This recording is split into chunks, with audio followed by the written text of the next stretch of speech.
Hello, good morning, everybody. Alan Harris here at the Seminole County Emergency Operations Center.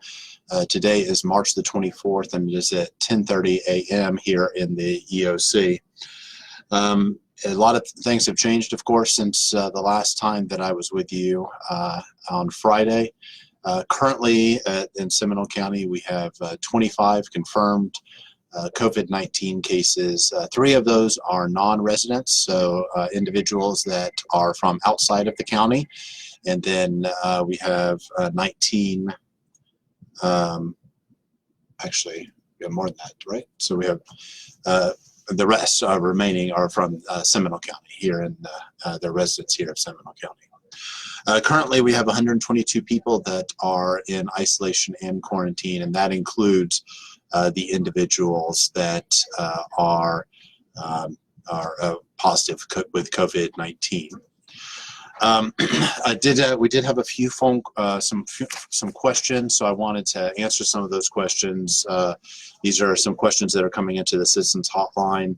Again, our Citizens Hotline is staffed by individuals from emergency management from the Florida Department of Health to answer your questions related to COVID-19, Seminole County closures, the municipalities, all 7 municipalities closures.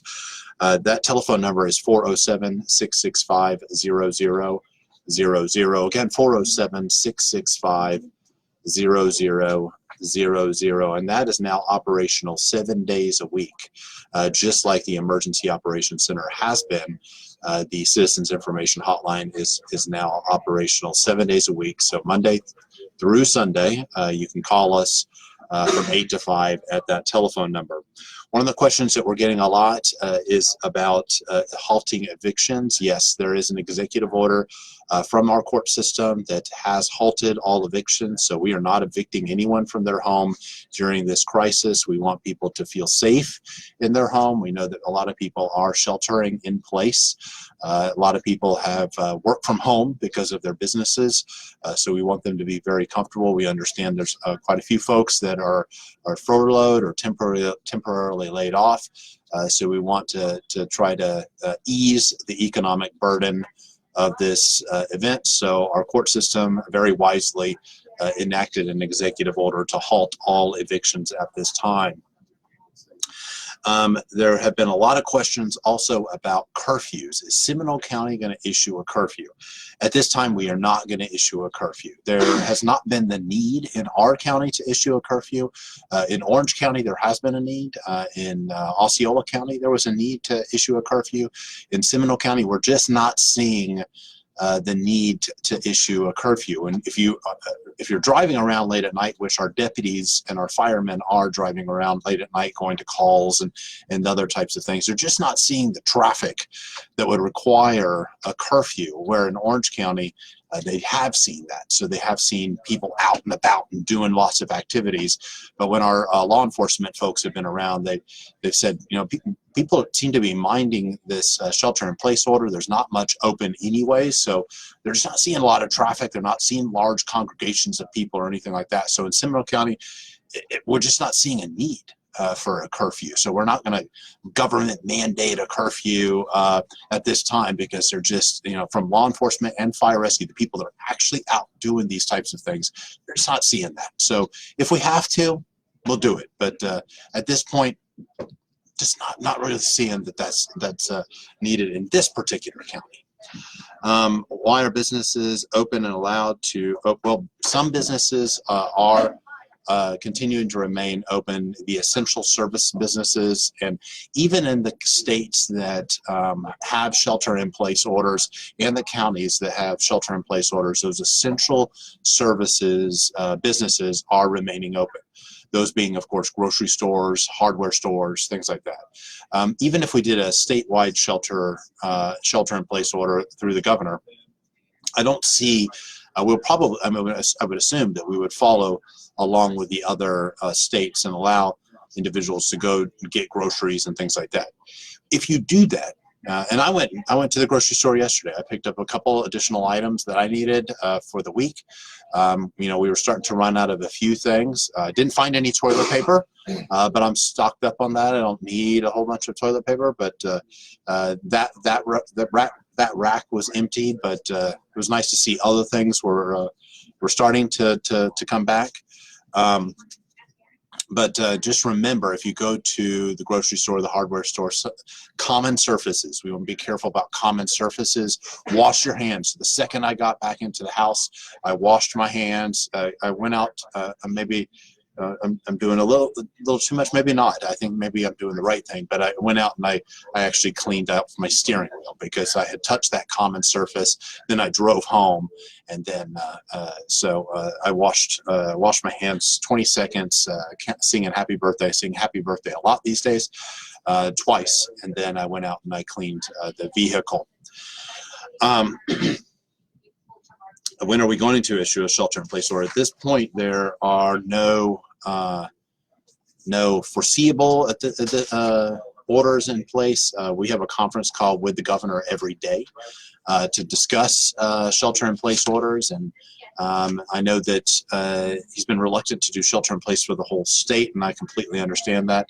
Some counties have issued some level of shelter-in-place orders, those being Broward, Palm Beach, and Dade, and that is because of the numbers of individuals, COVID-19 positive individuals in their counties. So at this point, we have not issued any shelter-in-place order in this particular county.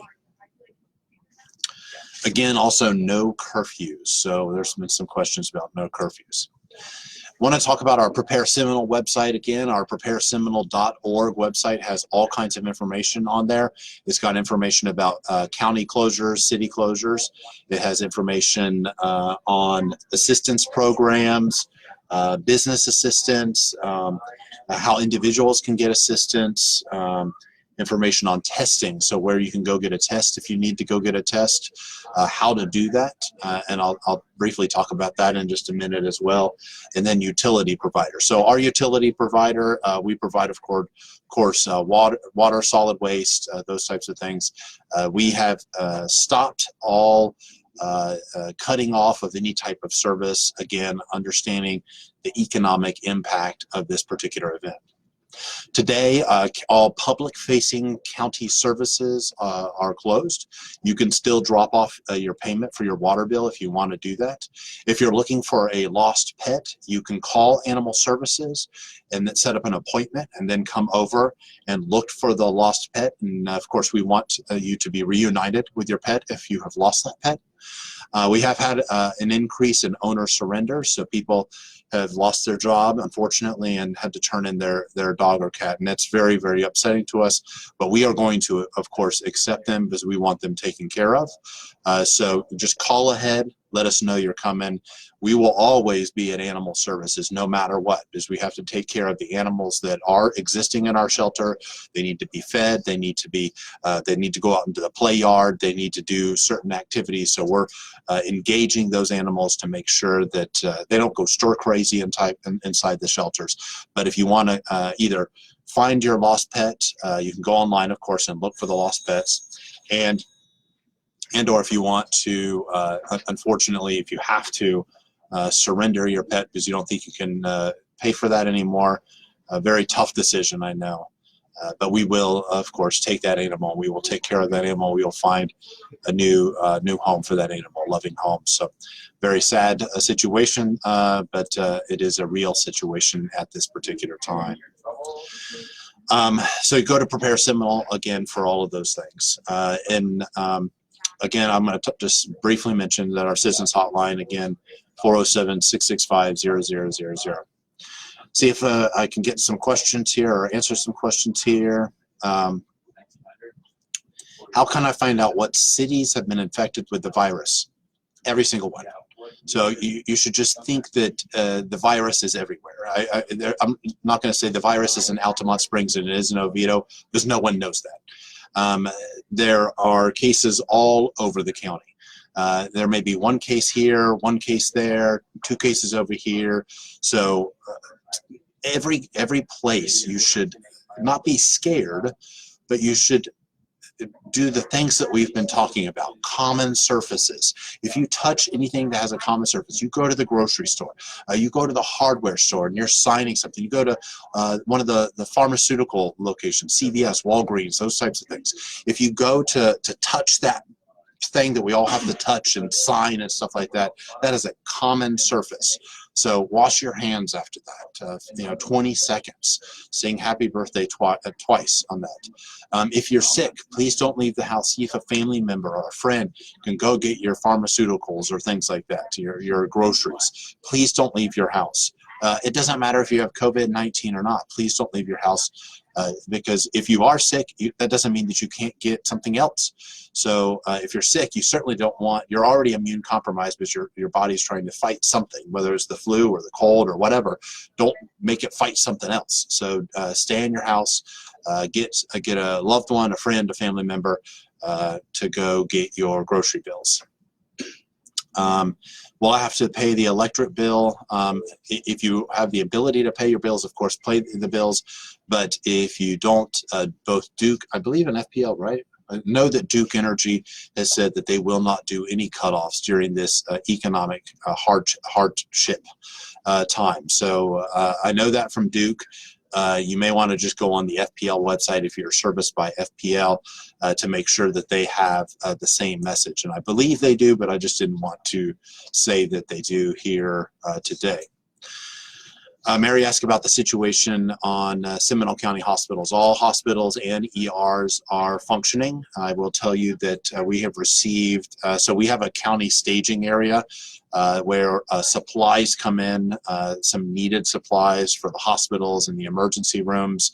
Some facilities are starting to get a little bit low on medical supplies.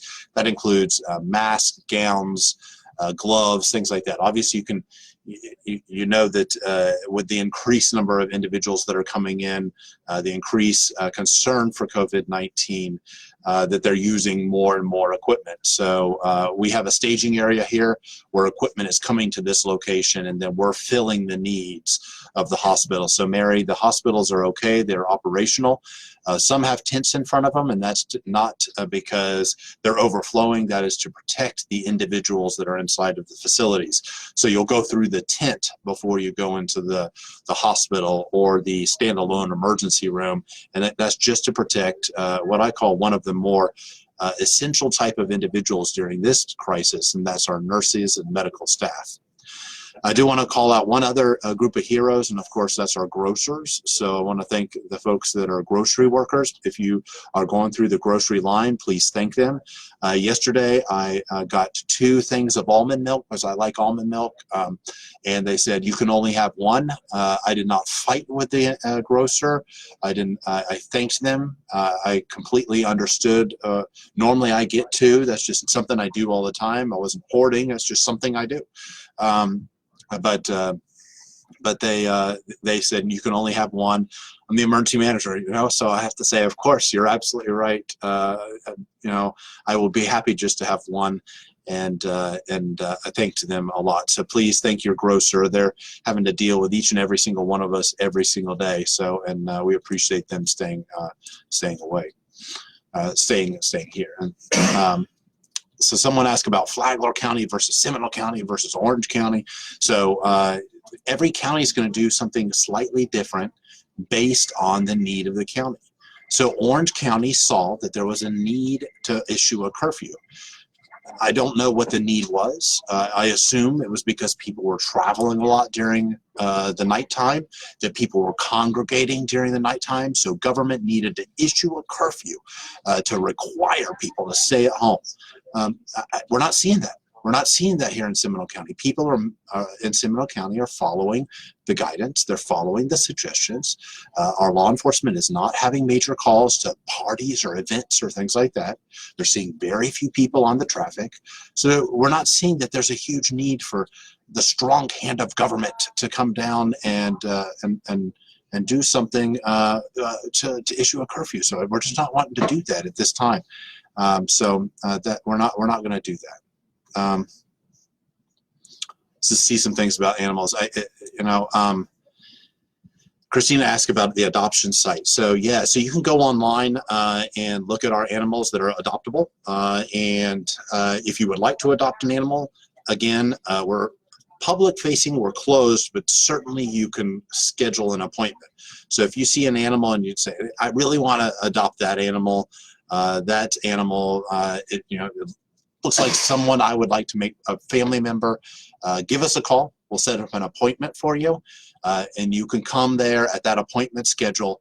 We'll take you back, let you meet the animal, and make sure it's a good fit for your family, and then we'll let you take that animal home, adopt that animal out.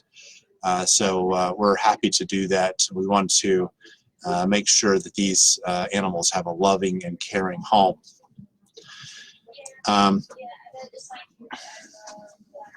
Any cases listed where persons living by the hospitals? So we have cases in most all of our hospitals. We have cases that have gone and visited most of the hospitals. All of those have followed the safety procedures, the safety guidance. A lot of the individuals are at home that are positive. And we are working with that. Part of the Emergency Operations Center here is to stay in contact with people that are positive for COVID-19, as well as people that are isolated and quarantined. And we're providing services like groceries. So we're providing groceries. Again, they have to be mandated by the Florida Department of Health to be isolated, quarantined, or they actually have COVID-19. This isn't just, hey, I'd like to stay at home for 14 days, deliver me groceries. No, this is for people that are mandated by the Florida Department of Health that you must stay at home because they have the signs and symptoms or are being tested for COVID-19. We are helping those individuals do that by delivering groceries to them, pharmaceuticals if they need, and other types of services. Let's see.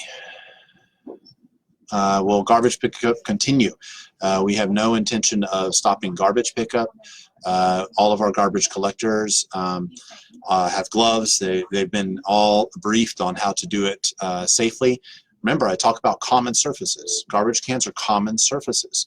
So when you take your garbage can out, there's going to be a guy that comes by and picks up your garbage. Now you're going to grab that handle. So when you grab that handle, take it up to your house, put it in a safe location wherever you normally put it. Go to the bathroom, wash your hands, 20 seconds, singing happy birthday twice.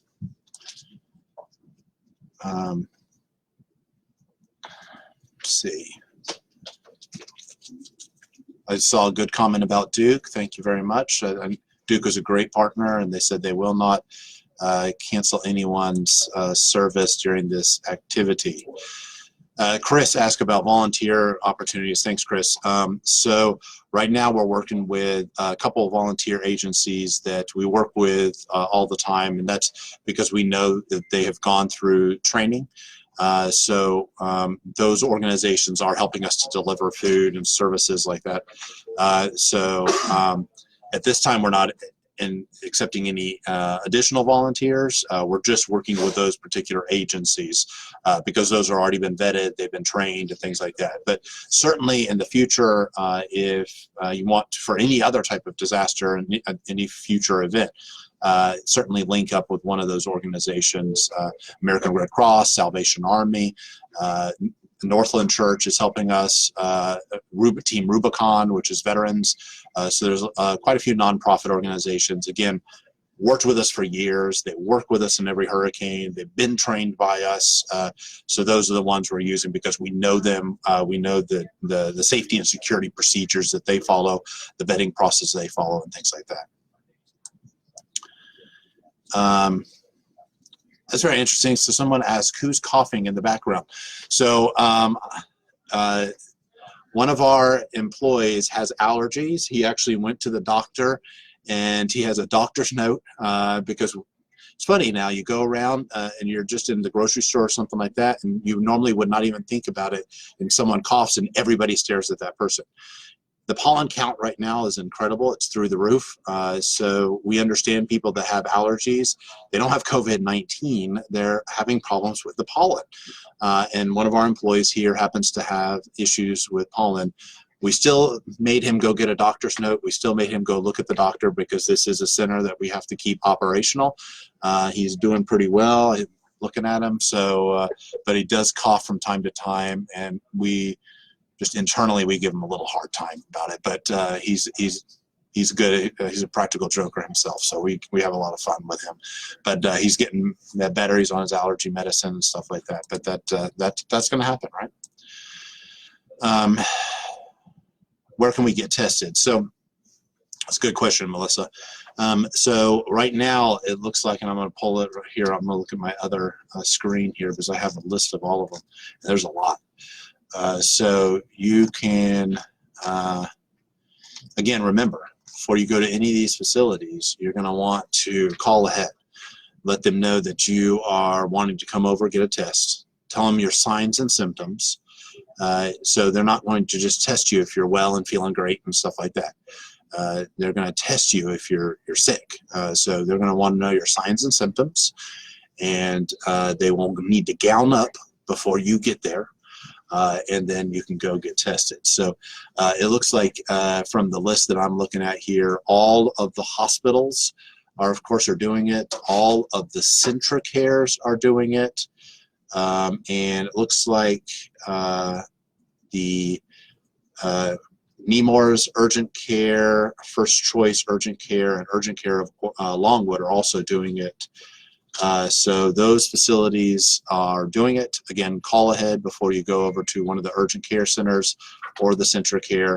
Looks like Care Now is not doing it. So if you normally go to Care Now or Care Spot, those two are not at this point doing it, but the other facilities are doing it. Some of the primary physicians may be at a point where they're doing it. I know one of my specialists are doing it.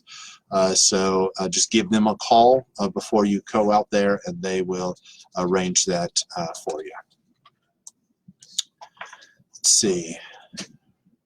Trying to get a couple other questions here. Seminole County Public Schools. So I'm glad you asked about Seminole County Public Schools. When are we going to hear from about the distance learning program? So this Friday, I can tell you that we will have a press conference at 2 o'clock. We will have the superintendent of the school board, and he will be talking about some of those things. Information will be coming out probably right before that, but he's going to talk in detail about his plan and the plan to do distance learning. I know they're working on that right now at the school board.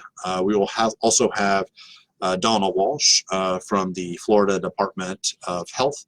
We will have Chairman Zimbauer from the Board of County Commissioners here for Seminole County. I will be at that press conference as well, and I believe we will have the president of Seminole State College at that press conference as well. So quite a few folks. This press conference is focused on schools. Again, Friday, 2 o'clock. Call your local TV station, see if they're going to be covering it. If they're not, find out which TV station will, and we'll try to do that as well. Tune into that TV station that day. We'll also, of course, be taping it, and then we'll put it on Seminole Government Television for your viewing after the press conference. I heard the virus can stay on hard surfaces. Diane, you said plastic bags, but hard surfaces for 3 days. We've heard very similar. So this is a very hardy virus. It can stay on common surfaces for extended periods of time. So again, that is why we say hand washing when you touch any common surfaces. So any surfaces that have been touched by other people, you want to go in, you want to wash your hands. And you want to wash those for, again, 20 seconds. So anything, if you're going out, you're doing some activities, you're going to go to the grocery store, the hardware store, or something like that, come back home. When you come back home, go wash your hands. When you go back home and wash your hands, also think about the things you've touched, right? So I think about that right away when I go get in the house. So I've washed my hands. Now I grab the cleaner, and I grab some paper towels. I go to the doorknob. I go to the the steering wheel, make sure that's all cleaned off. I think my house is probably one of the cleaner ones in my neighborhood. I don't know. Maybe some other people are cleaning as much or even more than me. But I don't want to get sick. I don't want you to get sick either. So just follow those guidelines. I haven't been able to answer all the questions today, but we have a team here that is looking at this, a great public information team, and they will respond to those questions that I wasn't able to answer. So I want to again reiterate the Citizens Hotline at 407-665-0000. That's Monday through Sunday, so 7 days a week now, from 8 to 5. They can answer all types of questions. The questions that I wasn't able to get to, if you want to call in and ask one of those questions, feel free to do so. Again, our website, prepareseminole.org. Prepareseminole.org has all kinds of information on COVID-19. I know that there will be a lot of changes. This is changing day by day, even hour by hour in some cases. So just stay tuned.